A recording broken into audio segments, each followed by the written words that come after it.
I'm Anna Pinedo in the New York office of Mayor Brown. Thank you very much for joining us today. And we're going to be discussing have a little behind the scenes on Nasdaq's 2023 Global Governance Pulse report. A couple of housekeeping items just before we go through introductions. So for today's live program, we're offering CLE credit for those who would like it. And we're going to read the CLE code once when it appears through about the middle of the presentation. We'll try and repeat it once toward the end of the presentation. You should have gotten CLE forms with the connection details today. If for some reason you haven't, you can type that into the chat and we'll send those to you. In order to claim your CLE credit for the live version of the presentation, return those to the Mayor Brown address that's listed in the CLE documents. We're going to mute attendees during the course of the presentation, but we're really happy to take questions during the presentation. So type your questions into the chat, and as we go through, I'll be monitoring the chat and we'll all be keeping an eye on those, and we're going to try and answer the questions as we're all talking. And for anything that we don't get to during the presentation, we're happy to come back to you. In today's materials, we also have some embedded links to the 2023 Global Governance Pulse Report, as well as to a few additional materials. So on the next slide, and the next one beyond that, some bios. I'm going to hand it off to Larry to do introductions. Thank you very much, Anna, and thanks to everyone for joining us. Thanks in particular to Kaylee. Just brief background. Okay, Kaylee is probably well known to most of the audience. She is the head of board advisory at Nasdaq, a practice or enterprise that she really built up over the past decade within Nasdaq, and before that, she was a senior executive at the Center for Board Exchange, the CBE, which Nasdaq acquired and brought her over. She previously served as both general counsel, so has the in-house counsel experience and governance work, and also practiced at a private firm for many years. I'm Larry Cunningham.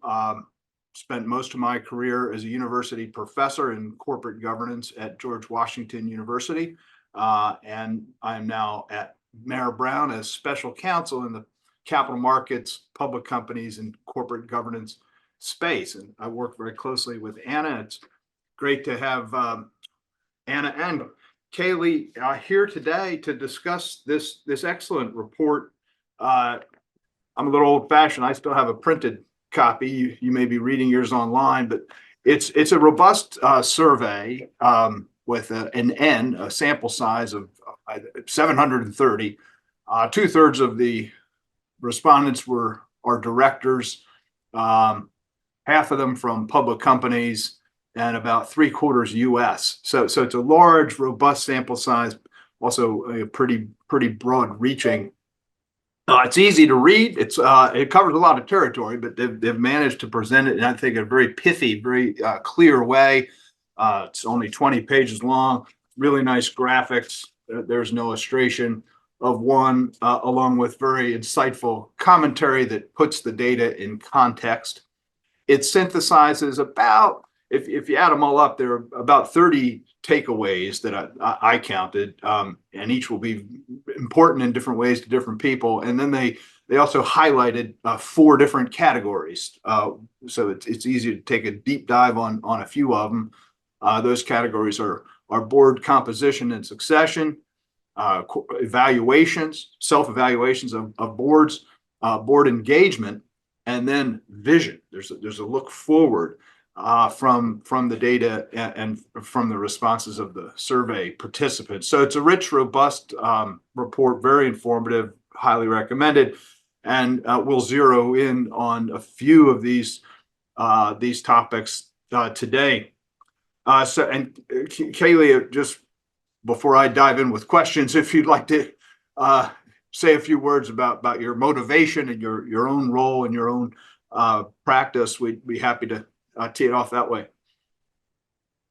Thanks, Larry. I'm delighted to be with you all today, and I'll say that Larry and Anna are two of the brightest minds that I get to collaborate with on a regular basis, who I think really understand both the legal and dynamic aspects of corporate governance in the way that directors think. And so every time Larry and I get together, my brain churns for weeks thereafter. And so I'm excited to get to have this conversation today and hopefully be able to share some insights on the Governance Pulse report and through our discussion today that you can take back to your practice with your clients. So within my role at Nasdaq, I get the pleasure of getting to work with boards of public, private, and not-for-profit corporations, really skewing heavily towards public clients listed across multiple exchanges and industries in the US and around the world. And so with my role and then with collaboration with other leaders across Nasdaq, we really understand the importance of effective corporate governance to every corporation through our reach across economies and capital markets around the world. And so in thinking about how we get the benefit of understanding what are the topics that are being discussed in boardrooms and C-suites around the world at the various corporations that we work with, we thought that we had the unique ability to leverage the expertise on our internal teams and the expertise in particular of the clients that we work with in being able to establish this survey to collect data from those people who are developing and evolving the corporate governance structures and practices across various jurisdictions and bring those to bear.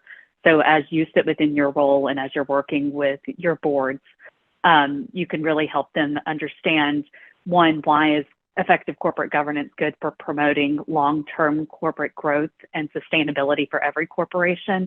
And then two, how do we need to work from principles and frameworks, but then take it through the lens of the understanding that corporate governance is not a one-size-fits-all and cannot be something that is stagnant if you really do want to have a board and a structure that promotes long-term growth and durability for any organization.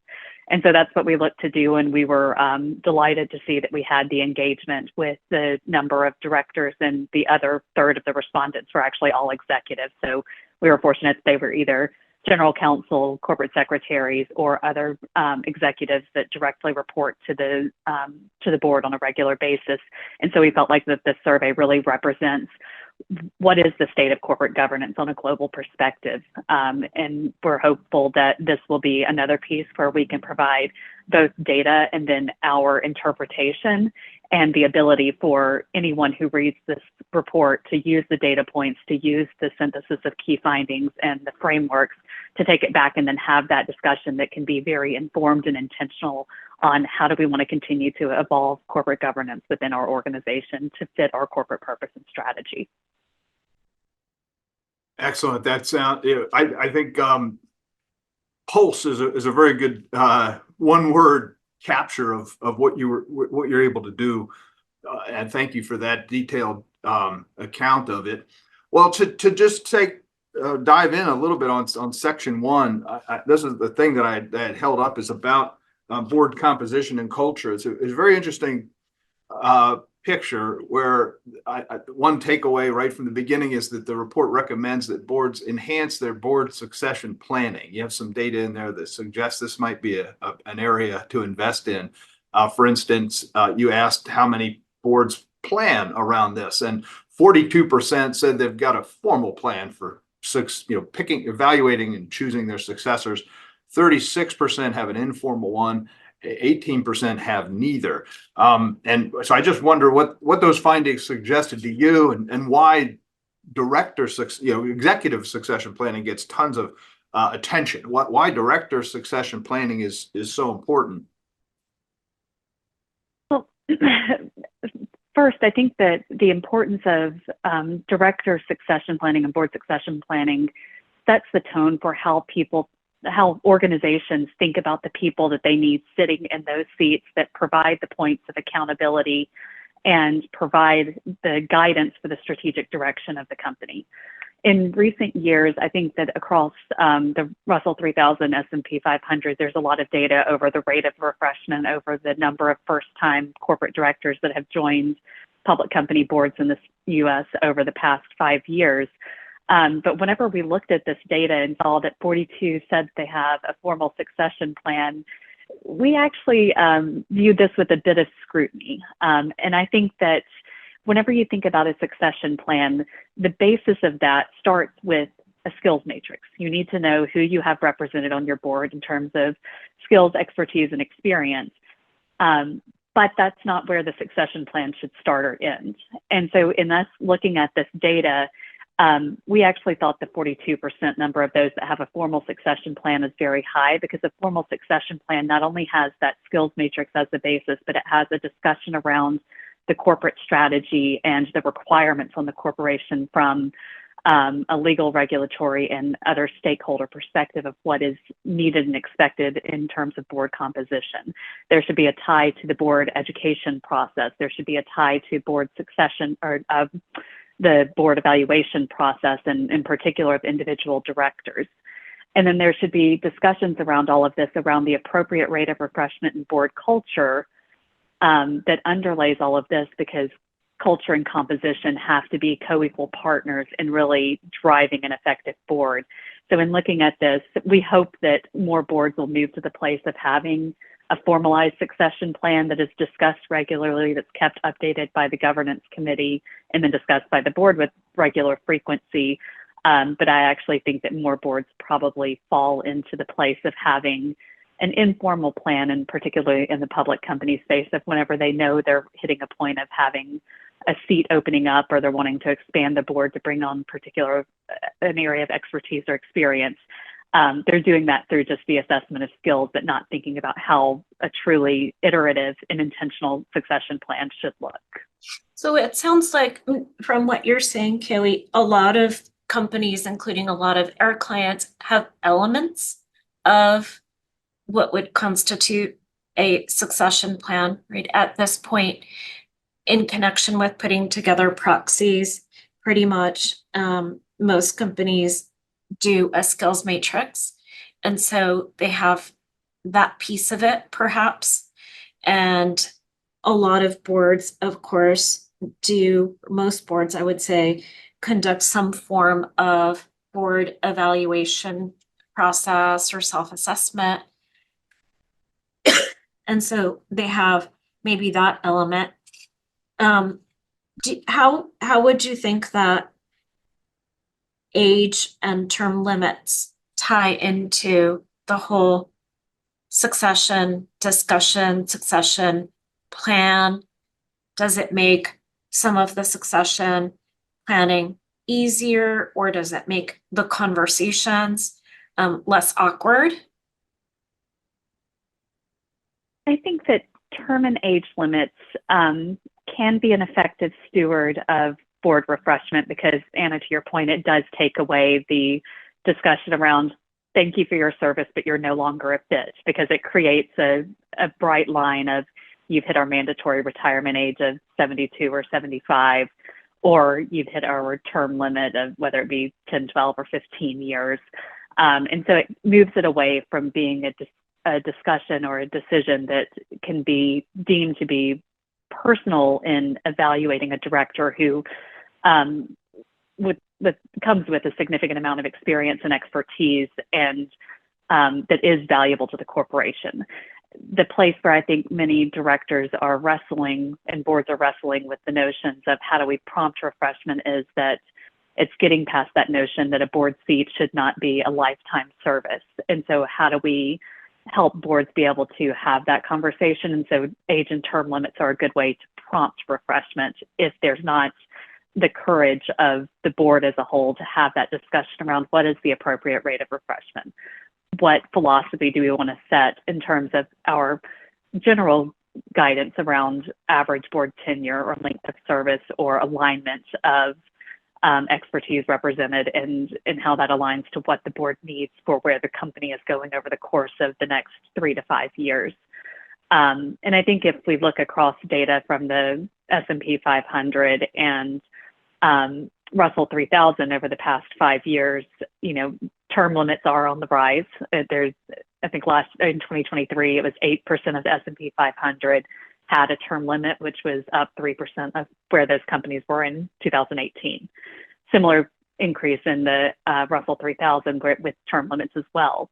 Interestingly, though, the average age of both Russell 3000 and S&P 500 boards for retirement age has been on the increase in recent years, which I think brings the counter perspective that that I can very well argue against using an age limit in particular, is that just because someone has hit a certain age doesn't mean they no longer have value. So I think that's where there needs to be a more thoughtful and open discussion and consideration around the alignment of a particular director into what the board and the corporation need.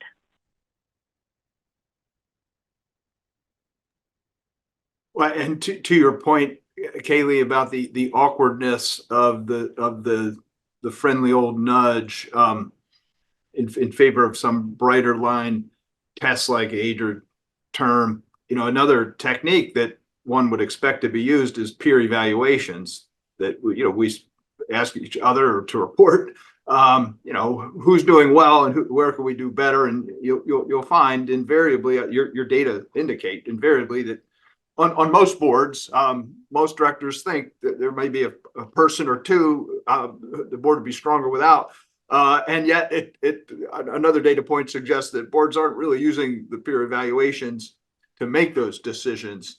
How do you interpret those results, and what takeaways can we draw from that? I think there are a few things. So first, I think in the United States, board evaluations broadly with their various components have been viewed purely as a compliance requirement versus something that helps increase board effectiveness on the individual and the collective basis of individual board members and the board as a whole. With the data that's been produced through PwC's corporate director surveys and Deloitte's and others over the years, that's been a continuing trend over the course of the past 10 years now, to where directors regularly have said through those surveys, one or more directors should come off our board. I think that the place where I see that peer evaluations haven't been structured or intentioned properly is that whenever they have been used, I think that they've been used in the past to be that guillotine or the chopping block to get someone off a board without it being an intentional process to promote director development and then board development as a whole. And so whenever I'm working with clients, whenever they're thinking about if the board has had a poor experience with a peer evaluation in the past, where it became something that created unhealthy tension or division in the board, I think it's important to define what are the goals of the peer evaluation process. And I think that they have to be multifaceted, in that you have to have buy-in from board members and you have to deliver them with that stated purpose up front. So then they're willing to engage in a way that really can be quite productive. I'll share one example. I've worked with, I've actually fortunately have a number of my clients that do a peer evaluation, at least on some periodic basis. And the way that I've seen it be productive is whenever the intention is to help each director think about, how do I maximize my value as a director throughout the course of my tenure on this board for however long it may be, either through my choice or, other circumstances that would promote me to roll off the board. And in that notion, then I've seen with one director in particular that I reflect on his journey. He was a founder of a public company, moved through multiple CEO roles, originally sat on the initial board post-IPO, stepped back into an interim CEO role through a former succession about eight or 9 years ago now, and then came back and established his role again as an independent director. And through a peer evaluation process I did with this board, this director got feedback of, this person has such a wealth of history and information, not only of our business and our strategy, but of the people on our executive team. But with that, there's times when he seems to be a little bit too deferential to the management team. And so by getting that feedback in the peer evaluation process, instead of it being something that was used as a prompt to say, okay, sorry, time to go, it was actually something that he said, oh, I actually understand this. I understand how they can perceive that. And I think that I do have a place to mentor our CEO and another key business leader, but I need to be mindful of my role as an independent director and think about how that is perceived by the management team and by my fellow board members. And so I think there's an important point to where if the intention up front is to help enhance every director's impact within their role, then it can be one that provides that positive change for the director as well as for the board as a whole, and can then help the director think about, maybe it's at some points I've had another director who through a peer evaluation process said, I feel like I've had the impact here that I want to have, and I think it's time for me to step down. And so another director that I was working with recently felt that he had completed his tenure, had been in the lead director role, and then decided that it was time to move on and let the board have space to bring on the next generation of board members that would help lead the company to where it needs to go. So I want to just take a little bit of a pause in the conversation and ask the questions we've gotten, and that'll get us going. So would the peer feedback be delivered by a third party? This is interesting, right? Because sometimes, to the extent that there are board evaluations, if there is no third party involved, it may the quality of it may be diminished. So, Larry, Kaylee, thoughts on having a third party, whether a consultant or facilitator or someone else involved, whether that helps in the quality of these or the impartiality or anything else? Yes, I think it can be very helpful to have a facilitator or consultant. We've done some of that ourselves for boards, and it creates a candidness, a willingness to be more objective and say really what you think. It's hard, Kelly's just talking about this director who's figured out that he really can't add value the way he'd like to or used to. It takes an enormous amount of self-awareness, and when we're just filling out these evaluations on our own at the end of the year, evaluating the other 11 and even ourselves and how we're all doing, there is a tendency to glow. There's a tendency to we're pretty darn good, and just it helps to have an outside nudge to ask about any shortcomings, anything we could do better, anything particular people could do better, and with the right diplomacy and guidance, the result can be a much more effective, much more productive peer evaluation. And I hasten to add, it doesn't necessarily result in the ask. It can just be a report that indicates that we need to read more, we need to listen more, we need to have a little more focus on the acquisition side of things, or a little less focus on the dividend. And so, again, to Kaylee's point, tying peer evaluations to director education, I think they are united in that way, just to help the board become more effective. And I think having a facilitator or third party, I've seen it in action being very helpful. The only thing I'll add to that, because I agree completely with everything Larry said, is that if it's not done externally, then who are you putting in an awkward position? Is it going to be your general counsel? Is it going to be your corporate secretary? Is it going to be your governance chair, your board chair? And that's a place where, I'm always mindful of internal dynamics and relationships and ensuring that there's integrity to the process, to support Larry's comments. So a question just on going back to succession planning. So the question is as follows: with the apparent descaling of the diversity push at the corporate level, do you think succession planning processes will be heavily revised? I'll say anecdotally from my practice and discussions with boards, they're not going to go below the thresholds and the standards that they've set. And I think that one board chair in particular that he's a white 80-year-old male, to give you the profile. And he has been very intentional in diversifying the board over the course of the past 8 or 9 years. They recently lost a female director where they were sitting just below, they had been above 35%, and that put them just below 30%. And he said, we're not going below that because we have benefited from more diversity in terms of representation of gender, race, ethnicity. They even have directors who have publicly identified it as LGBTQ. And he said, we've benefited from richer discussions in terms of our diversity, and we have to be the representation for how the corporation thinks about diversity, equity, and inclusion. And I think that that's representative of fortunately, many of the public company boards that I work with, that there's an understanding that the board benefits in terms of the quality of discussion and the ability to holistically analyze issues before it, and that there's a values perspective that I think if corporations want to be corporations that earn the right to exist into the future, diversity is an imperative, and that has to be represented within the boardroom.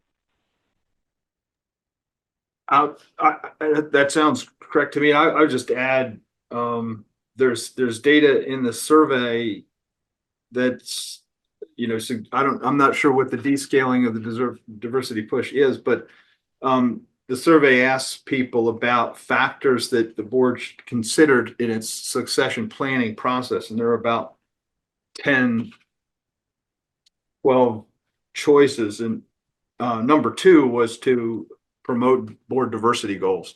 So it's a delicate, controversial topic, but I'm not sure about whether it's descaling. I think it's still very much top of mind, front and center. So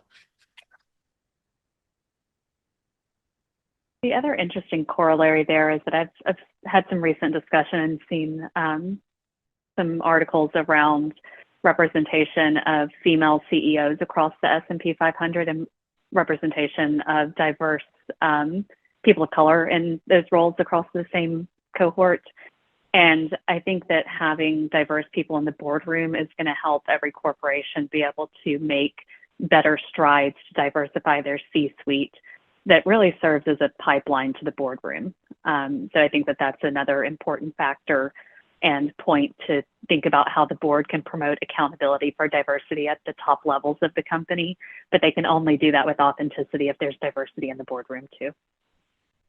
So maybe, I know, Larry, we wanted to move to governance practices and engagement and some of the other topics that are covered in the survey. But before doing that, any last thoughts, since clients are now fully engaged and sort of preparing for proxy season? Any thoughts, Kaylee and Larry, in terms of the takeaways on how to make the evaluation, board evaluation process, the skill matrix, all of that, how to make it more useful this season, and how to make it all feed into a more thoughtful discussion or engaged discussion relating to composition, evaluations, and ultimately board succession? Takeaways from the survey? I would say that both the board succession planning process and the board evaluation process, those are key representations of how the board views and how the corporation views the importance of corporate governance. And so I think that there's an important opportunity to think about and how you are disclosing the board's philosophy and practices around succession planning, what information you're disclosing as it relates to your board composition and the skills and characteristics that are represented in terms of your skills matrix. And that's an important place where anyone who's sitting in the outside counsel or in the inside counsel role can really be a thought partner to the board to help them understand the broader landscape, but then bring it back to what's important for our corporation now and into the future. And then what, also thinking through the lens of the votes against directors too. I think we saw last year looking at voting trends, looking at the standards from ISS and Glass Lewis, looking at the institutional investor voting policies. Those are important data points and factors that you can bring to your board to help them think about how they're proactive in their succession planning and then what they disclose. Same as it relates to your board evaluation disclosure. One, I think it's important to get your board aligned around your board evaluation process should be a strategic tool to help drive a higher level of board effectiveness. And then you can help the board think about what is it that we want to disclose so we really represent how we are thinking about the importance of our responsibility and how we're fulfilling those with diligence. And I think that I'm hoping to see continuing trend of more transparency on board evaluation disclosures and proxy statements this year. Larry, should we want transition to governance practices and engagement? Yeah, sure. One thing that struck me reading the report was the wide range of characteristics, preferences, priorities across the respondents, and I infer across different boards, that suggested to me that there's a menu in corporate governance of the optimal practice or the best practice, the gold standard, what have you, but that there's no single template that works for every single board or company or context. And so just on many different points around governance practices, I noticed different preferences. Some basic things like, are boards meeting in person again all the time or never, or some mixture, which just on its own is interesting. I think we're all struggling with that. And I mean, another one was whether committee meetings are open to all the other directors or closed, or some mix, which they're open, but participants can attend but not comment. The extent to which a board conducts site visits of the subsidiaries or operations, or prefers to, not get too close to managerial activity. So those are three, and a fourth might be, does the board gather socially when they meet quarterly or at an annual event? So the diversity of responses resonated with me. I'm on a few boards, and each one of them is totally different than the others. But I just wondered, Kelly, if you had an impression of whether I'm right, that there were a lot of signals of variety, and what that would mean.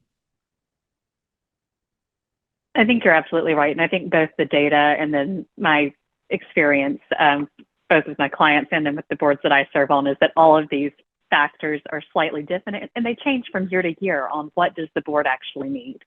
I do think that broadly, boards they were able to adapt well to using technology to be able to engage with one another and effectuate their responsibilities. And although I think that almost any director that I would ask, I would say 99.9% would say, the quality of discussion whenever we're in person is so much better. You get the deeper conversation, you get the ability to really mull over issues and spend time and understand the thinking of your peers and your management team in a better way. So I think that in-person engagement is still better, and especially given the nature of boards that they meet on an episodic basis throughout the year, unlike your C-suite members that are interacting daily. However, I do think that boards are being mindful in how do we create efficiencies for ourselves and then create efficiencies for the corporation, both in terms of demands on our management team to plan an in-person meeting, and from a cost perspective as well. The cost of board meetings can be quite high. And so I think that boards are being cognizant in the current economic landscape of how is it that we use the in-person meetings for the things that are most important, but then how do we operate efficiently to benefit the whole? As it relates to committee meetings and using the open committee meetings, I think that it can be an incredibly valuable tool for a few reasons. One, I think it gives every director a better understanding of the work that's being done and then funneled up to the board for board approval and ultimate board oversight. And so I think it just deepens the knowledge and understanding of every director. I think it can also be a very useful tool whenever you're onboarding a new director, that instead of taking that assumption that it takes the director 2 years to get up to speed, if they get to sit and just observe committee meetings, that knowledge curve increases exponentially. And so I think that can be a very effective tool.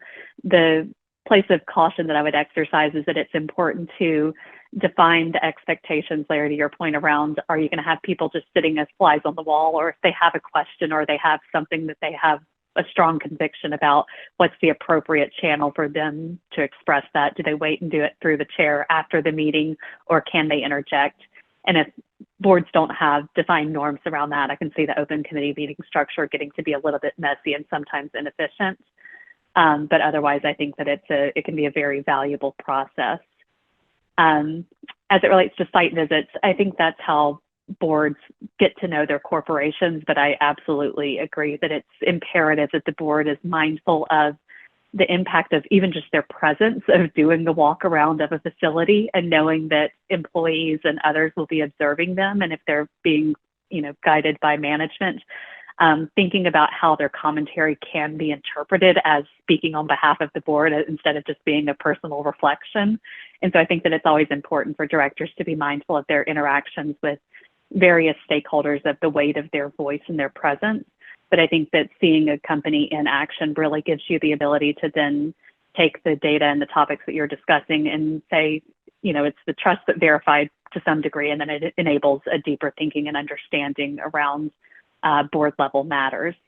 And then finally, as it relates to gathering socially, I certainly know that being able to understand people that I work with on a more personal basis and find those common places of rapport and commonality gives you the ability to where there's greater trust and an ability for greater candor. I am seeing a trend, though, of instead of it just being the social outing where you all go play tennis, play golf, whatever the outing may be, I think that boards are moving to the place of saying, let's do an enriching event. So let's bring in a chief economist to talk with us over happy hour. So we're getting bits of education coupled with the ability to then have some of the open conversation where you ask, how was your holiday? What are you looking forward to this year? And then you get to really, understand each other in a better way that makes the board's work more dynamic and agile. I concur with each of those excellent points, Kaylee. Can I take a minute to just add in reverse order on that socializing thing? I think it's spot on. And what I always keep in mind is boards make a lot of important decisions as the years roll along, but what they will make ultimate and consequential decisions only very infrequently. Succession upon the death of a CEO, a paralyzing cybersecurity attack. And it's in those moments when trust is at an absolute premium. And it's very difficult to gain that trust online 4 times a year. It's in those real life contexts where you get acquainted and you get to understand so that when we make a hard decision, succession might be the hardest one. There are a lot of people who don't get the job, and it's got to be that people trust that board did their level best. That's a trustworthy group, and you're not going to get that without that real knowledge of each other. And on the site visits, this is just a joke, but I think the other danger, the other thing to keep in mind is that managers will often think that a board question is an order, or a board request is more than it really is. My favorite example is we were at an offsite, and one of the directors said, "Gee, I'd like to have a couple of the product samples for this event that we're doing next quarter." And for that event, the manager sent a truckload of every different product, and so there's a real filter that's needed on those site visits, or even when managers come into the boardroom. And most people are aware of it, but there's a hyper there needs to be hypersensitivity to it. And I think that ties even more broadly to your latter point about that. Whenever members of management are coming in, having a really defined process where your general counsel, your CEO, and your board leaders, your board chair in particular, are in alignment to help ensure that the CEO knows how to go back and distill to his, her, or their team. Even though so-and-so said, oh, I would love to see more data on our NPS scores. I'm like, we've already got that built into the agenda, and this is when it's going to be reported on next. Don't go spend 20 hours next week putting this together when it was just a casual mention. So I think there's a lot of prudence there. On the subject of just board education, just going back to a little bit of what was said, Kaylee, is there a particular, or Larry, is there a particular topic or area, I guess, where that's prompting kind of the most requests for education among board members? I think that AI and innovation have risen in recent weeks. Climate, certainly, looking at California's new legislation, and then looking at what's expected of the SEC, which I know Larry is very knowledgeable about what's going on there.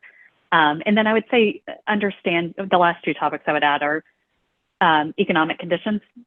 That's a place where board members are really thinking about what are the macroeconomic conditions and how do conditions in other industries perhaps impact ours. And I think that's an important way to think about adjacencies. And then, of course, the legal landscape is one where boards that have a really strong outside counsel and general counsel really benefit from knowing each year we're going to get our annual or biannual update on changes in the legal and regulatory landscape. And we want to have confidence that those two people and their teams are ensuring that the corporation will be compliant and we won't encounter any major issue. But those are probably the four top topics that I'm seeing regularly surfaced.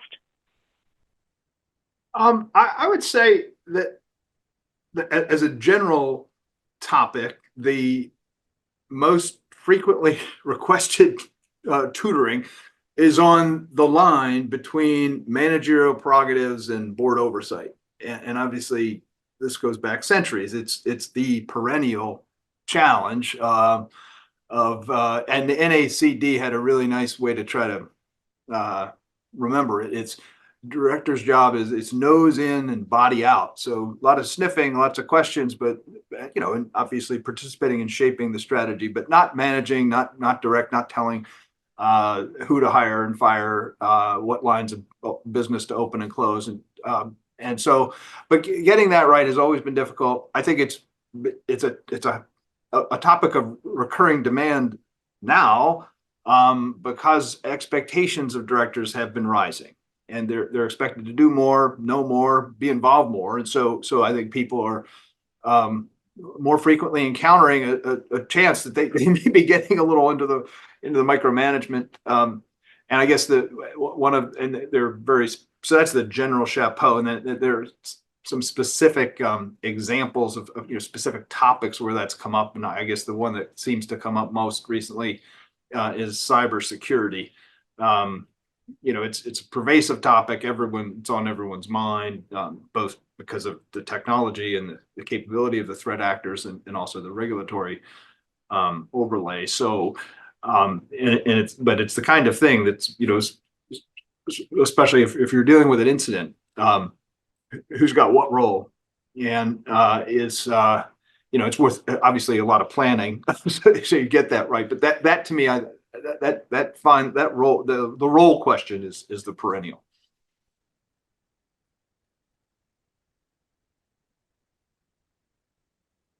Your survey also talked a little bit about how boards are using technology. I don't know if we want to talk some about that. I can keep my comments brief because I think it'll be nice to have the conversation around the horizon and vision piece in our last few minutes here. I think that boards are continuing to adopt technologies in broader and broader ways for the purpose of enabling them to provide highly effective oversight and have access to information in a secure platform. So, use of board portals is pretty ubiquitous to ensure that board materials are delivered in an efficient fashion, maintain the security of the information.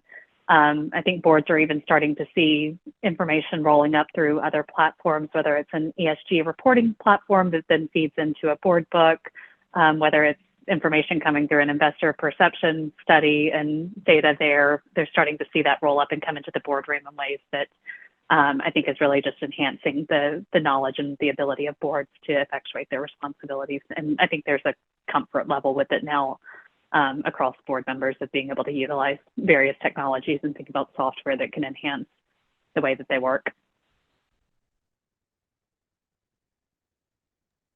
Yeah, I'd recommend everyone read that part. Well, read the whole report, but it is interesting. Some of the data on technology is interesting because there's data that shows that directors believe that software technology can really help them do their jobs, whether it's a board portal software or information or training. And then an even larger group says, I think we would benefit from using this more. The benefits there, but they're not, may not be being seized. So maybe that leads directly into the vision thing or what's ahead.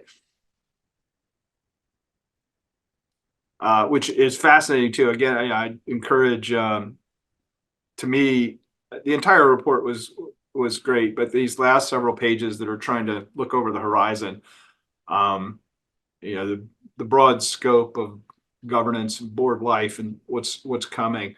And again, to me, one impression I had on these topics, so these are topics about how we're going to use our time, how we could use it better, what challenges are we seeing. So to me, again, there was a lot of texture here, a lot of variety in different directors or other respondents having different sense of things. So just to pick a few, and Kaylee, I'd love to get your assessment of this on page 16 about setting the agenda, the board agenda, and how boards use their time. Obviously, it's a scarce and precious resource, so you've got to prioritize. And there are a lot more expectations on boards. So as they're looking ahead, 10% thought they would be scrutinized more and face more time pressures. 40% said they'd be scrutinized more, but not necessarily face more time pressures.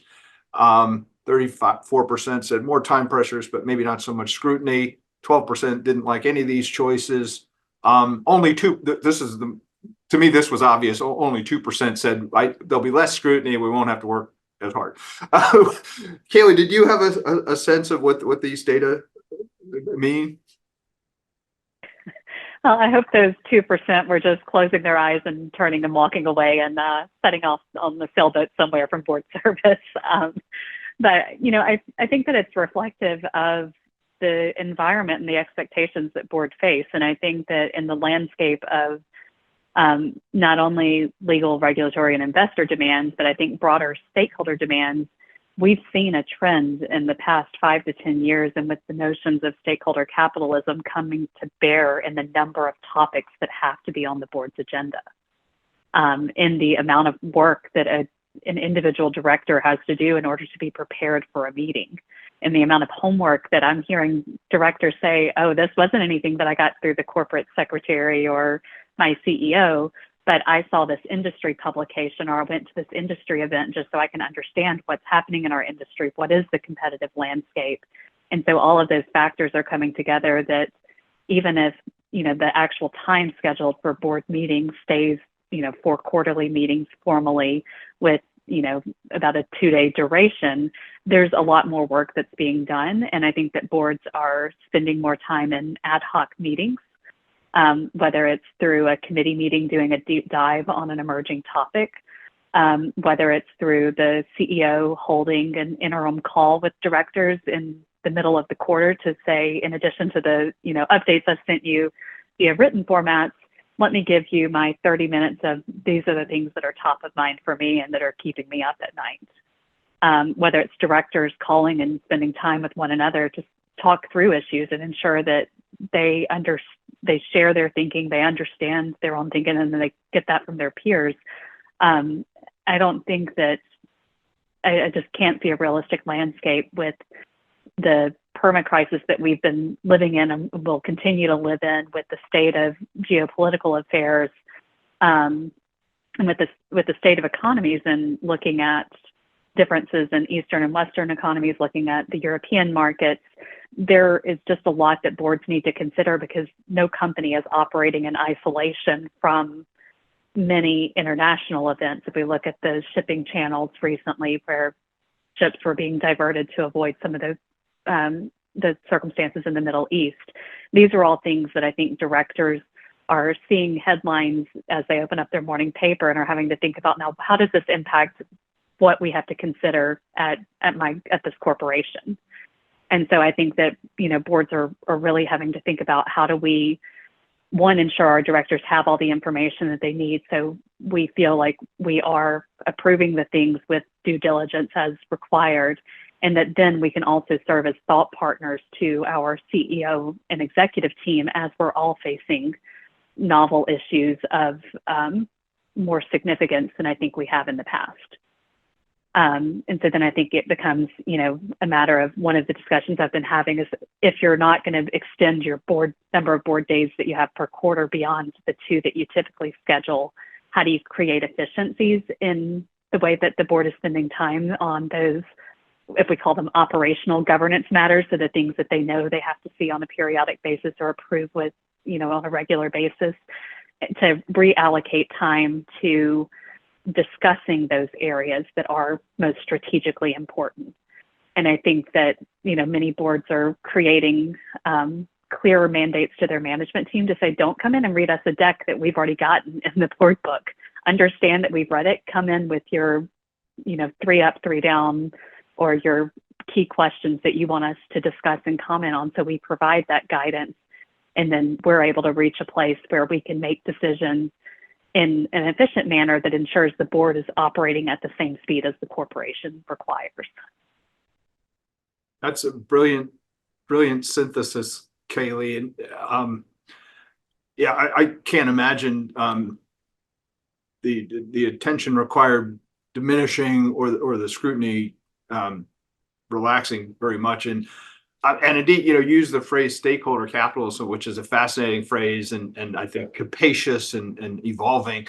But even just for those of old-fashioned people, even in a shareholder primacy world, let's say Delaware corporate law, almost all of those problems will somehow get back into the shareholders. So, and the Delaware courts have lately been leaning a little harder under their oversight and good faith doctrine, under the famous Caremark case, to say, look, directors do have an oversight obligation around things like the quality of the product and the safety of the workforce. And so I think these are challenges that will persist. And like you, I have noticed there's much more activity between quarters than there has been, not just on the occasional big acquisition, but on relatively routine and ongoing matters. In the old days, a crisis would be an abnormal episodic event. These days, we have multiple crises ongoing as a relatively routine matter. So it requires that attention. So we're nearly at the end of our time. Kaylee, I don't know if you want to offer any last thoughts or takeaways on the report, or if there are any upcoming Nasdaq, other surveys or reports coming up that the audience should stay tuned for, or other Nasdaq events or developments. Well, so what I would recommend in terms of this report, I'm going to go back to where I started. I hope that this is a tool that any person who picks it up that interfaces with the board can look through it and identify what are the 2, 3, 4, 5 things that I can take to my board and help them think about, how do we evolve our practices in a way that will ensure that we have a highly effective board that drives long-term value. And I think, that, and Larry, to come to your point around the idea of shareholder primacy versus stakeholder capitalism, I've actually seen boards start to, over the course of the past probably 8 months even, really refocus on their core fiduciary duties, but I think in a way that is more evolved in their thinking of not just, you can't drive value back to shareholders if you don't have a business with a clear strategy and a highly effective leader in your CEO. You can't have a company that drives value to your shareholders if you don't have people that want to work for you, people who want to buy your goods or products, and people that want to partner with you and supply you goods. So I think that those are all notions that then say that's that, you know, building up to the notion of fiduciary duty to shareholders is driven through the lens that all of these other pieces have to come into place to have a profitable business and one that earns the right to compete.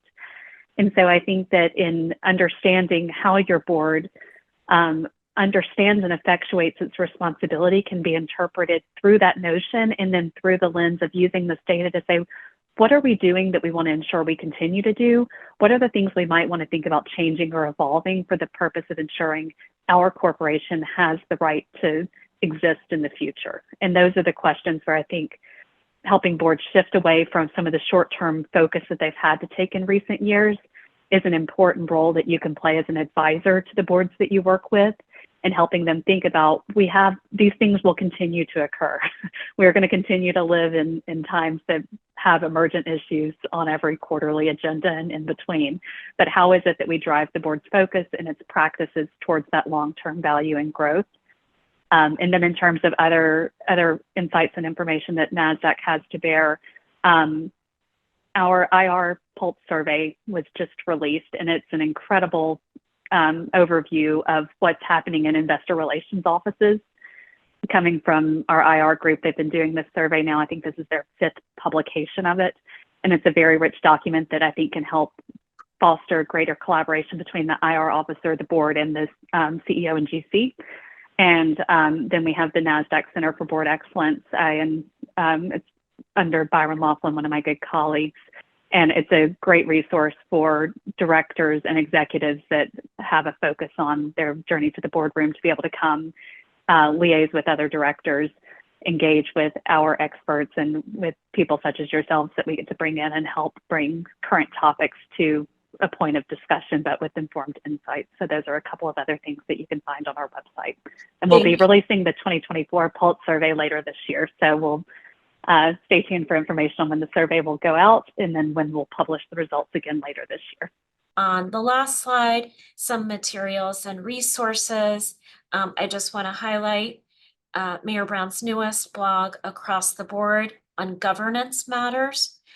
If you want to take a look at that and consider subscribing. And thank you so much to Larry and to Kaylee.